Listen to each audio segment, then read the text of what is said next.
Hello, South Africa. In a recent podcast, the Russell Report exposed the dark counter-narrative that drives the current electricity and load-shedding crisis in South Africa. We went further and also exposed the real agenda of KW Muller, who was spreading videos promising the people of South Africa that he could save Eskom on their behalf. The real plan is to unbundle and privatize the power utility, not to save Eskom. The KW Muller narrative is that Eskom is insolvent, and the plan now is to move the power plants into an asset recovery vehicle, or ARV, for the unbundling and privatization to commence. Without going into much detail, we showed how Eskom became dysfunctional through mismanagement by Andre de Ruyter. Throughout de Ruyter's tenure, he was unable to raise the energy availability factor above 67%, which is the minimum percentage required for the utility to see a reversal in its fortunes. We also made the claim that 20,000 megawatts are either lying idle or unaccounted for. Eskom has operated at a loss for 5 straight years, and de Ruyter has failed to reduce the utility's debt. We are not convinced that de Ruyter has acted in the utility's best interest.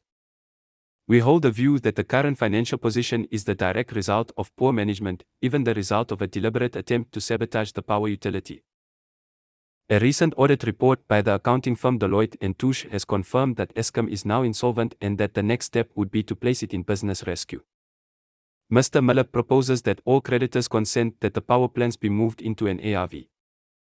During a recent appearance on the podcast of Isaac Du Plessis, the leader of the United Independent Movement, Neil de Beer, also claimed that he could resolve the Eskom crisis. Mr. de Beer now proposes precisely the same solution as KW Muller. First, he also proposes that Eskom be placed under business rescue, similar to the ARV of Mr. Muller. Then he proposes that a panel of experts be appointed to run the utility. Again, very much similar to what Carl Muller proposes.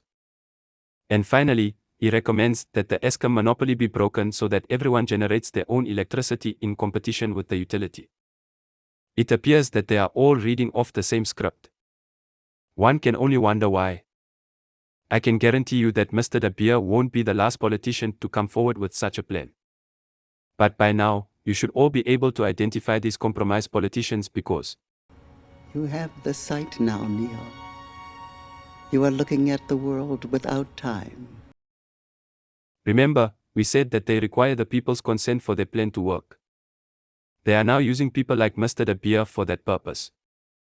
We must remember, the problem is not Eskom. The problem is with the people we have placed there to safeguard these assets.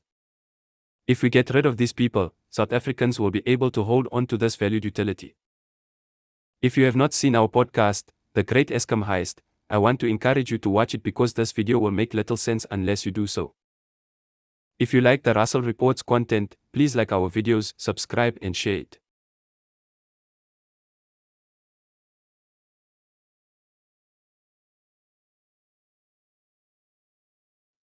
Op hierdie stadium in my opinie en die van my regspan advokaat Yasin Mohammed en ons energie-ekspert David Lipchitz,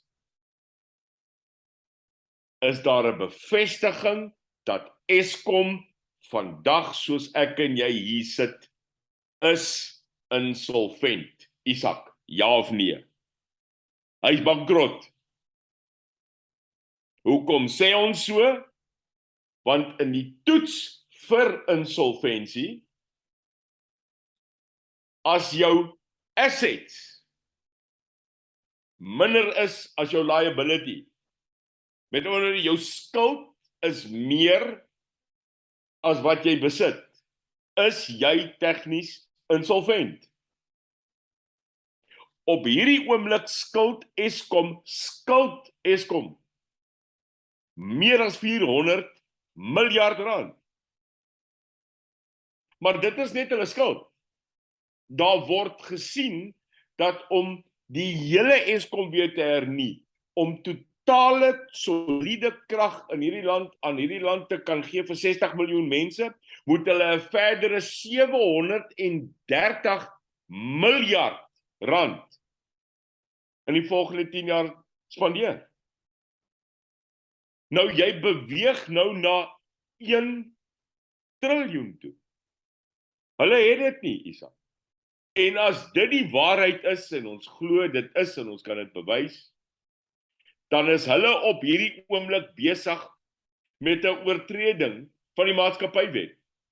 Want die maatskappywet in hierdie land sê dat jy mag nie 'n insolvente maatskappy opereer nie. Dis die eerste vlak. Ek gaan daar is eers as daar vrae is daar.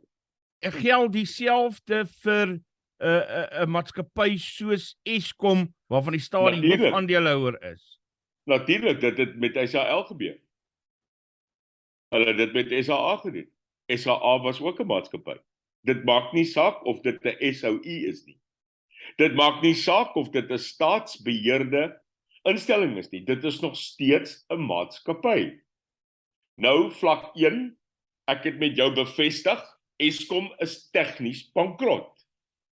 Nommer 2, indien dit so is die UIM se tweede lyn van aanval, dat ons gaan onmiddellik die hof vra om hierdie maatskappy onder business rescue te plaas. Onmiddellik.